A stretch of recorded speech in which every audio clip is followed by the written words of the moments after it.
ngibingelele abalandeli bami nabo bonke abathandi bomculo. Siphuzo sabantwana lona. Ngiyabonga kakhulu ngokungisupporta ngaso sonke isikhathi.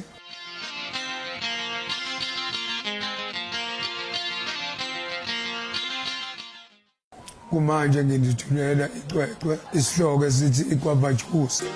Awungaze Jesu ngibuyisa manje ngome.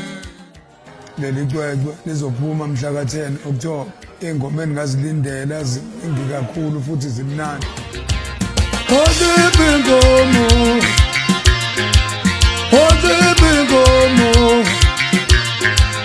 Nathenga amakumba kum ziphi inkomo oziphi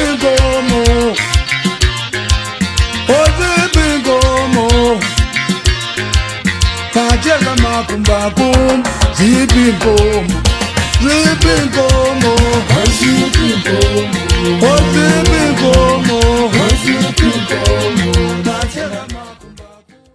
Izingoma ezifana nalezi ethi Yindenyakazi Esinyeni ziphi inkomo ikwavajusa efrijini nazo zonke eziningi ezahlukahlukene sezizonke zishumi i-album yami ningayilindela kuzo zonke izitolo ngisho ama-digital platforms Spotify, Deezer, iTunes kanye neziningi ezahlukahlukene. Ningaphinde niyithole ey'tolo ezifana noDakota nezinye ezahlukahlukene esisakhulumisana nazo, noma ungaphinde uyithole kuthina qobo bashayela le nombolo ozozibona kwi-screen. Uphinde usilandele enkundleni zokuxhumana ku-Facebook Siphuzo_SA, ku-Twitter @SiphuzoS, YouTube channel Siphuzo Zabantwana, Instagram Siphu_. Uzombona uSiphuzo lapho encela ikwavajusa.